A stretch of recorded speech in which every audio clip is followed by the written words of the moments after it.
सभी को नमस्कार। तो आज का जो हमारा टॉपिक है जिसमें हम बात करने वाले हैं वो हमारा है फ़ियर, यानी कि डर। तो डर क्या होता है? डर क्यों ज़रूरी है हमारे जीवन में? अगर डर ना हो तो क्या हो? तो ये सब सारे क्वेश्चन के जवाब हम लोग जानने वाले हैं इसी वीडियो में। तो चलिए शुरू करते हैं।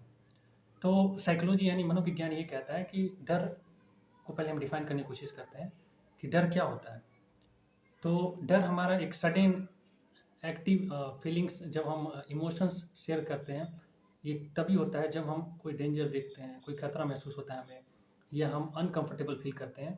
तो एक तरह का हमारा फीलिंग वहाँ पे या इमोशंस निकलता है, वो हमारा डर कहलाता है या हम घबराया हुआ फील करते हैं। वही हमारा क्या है? डर है, यानी कि फ़ियर है। तो क्यों जीवन में हमारा डर ज़रूरी है? तो इसको समझने की कोशिश करते हैं अपने जीवन काल से। इसकी शुरुआत हम करते हैं अपने बचपन से। तो बचपन में जैसा कि हम देखते हैं कि शुरुआती समय में जब हम छोटे होते हैं तो नटखट होते हैं।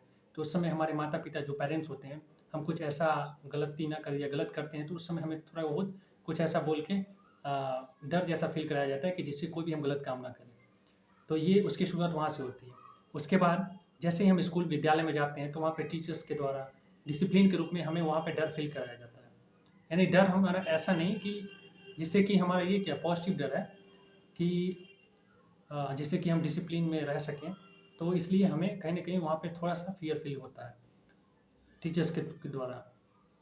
उसके बाद जैसे ही हम क्लास में और आगे बढ़ते हैं तो एग्ज़ामिनेशन का डर अब हमारे बनता है।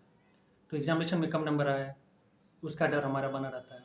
फिर आगे हम जैसे अपने लाइफ़ में आगे बढ़ते हैं, तो हमारा करियर को लेके डर हो जाता है कि करियर में हमें क्या करना है, कैसे करेंगे? तो ये सब सारे डर हमारे मन में बना रहता है। उसके बाद आगे लाइफ़ सेटअप का डर रहता है, पार्टनर को लेके कि हम कैसे या शादी को लेके हमारा डर रहता है कि हम कैसे लाइफ़ पार्टनर चूज़ करें। तो ये सब सभी हमारे मन में कहीं न कहीं एक प्रश्न रहते हैं और थोड़ा बहुत हमारा फ़ियर भी रहता है।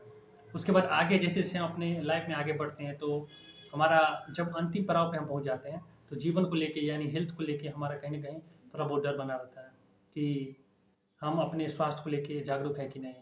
या जीवन में हमें कोई समस्या है कि नहीं?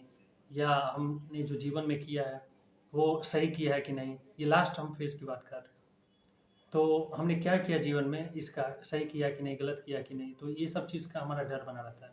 तो ऐसे हमारे लाइफ़ में डर का प्रभाव रहता है। लेकिन बात ये है कि हमारे जीवन में डर होना ज़रूरी है कि नहीं? तो इसको समझने की कोशिश करते हैं। तो जीवन में डर होना ये ज़रूरी भी है और नहीं भी ज़रूरी है। कैसे?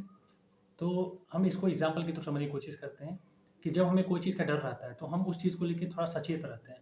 जैसे फॉर एग्ज़ाम्पल अगर हमें एग्ज़ामिनेशन में ही अगर थोड़ा बहुत अगर डर रहे एग्ज़ाम के पहले, तो वो एक ज़रूरी भी है और ये नेचुरल भी है कि हम उस चीज़ को लेके अगर हम हार्ड वर्क किए हैं, तो थोड़ा बहुत हमारे मन में वो डर रहता है, तो हम एकदम एक्टिव रहते हैं कि नहीं हमें करना है। अगर हम नहीं करेंगे तो हमारे क्या मार्क्स कम आएँगे या हमें किसी के द्वारा कुछ सुनना पड़ेगा।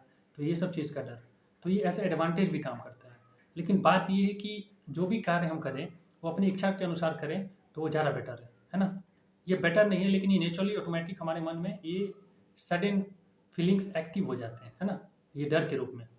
लेकिन ये हमारा क्या है, ये सही चीज़ भी नहीं है एक तरह से। हमेशा डर होना ये ज़रूरी नहीं है। तो इस चीज़ का हम ख़्याल रखेंगे। उसके बाद तो जीवन में है ना, डर होना को एकदम हमेशा हटा देना है। एकदम ये हमेशा नहीं रखना है कि हमारा डर एकदम बना रहे हमेशा जीवन में, तो वो समस्या बन सकती है। और जो भी चीज़ करना है तो अपने डिज़ायर के अनुसार करना है। अपनी इच्छा के अनुसार हो तो वो ज़्यादा बेटर है। तो ये था हमारा डर का आज का टॉपिक, जो कि हमने समझा कि हमारा डर क्या होता है और हमारे जीवन में किस प्रकार इसका प्रभाव रहता है और सभी प्रश्न के जवाब हमने जाने। सो मिलते हैं अगले टॉपिक में फिर से। Thank you so much for watching.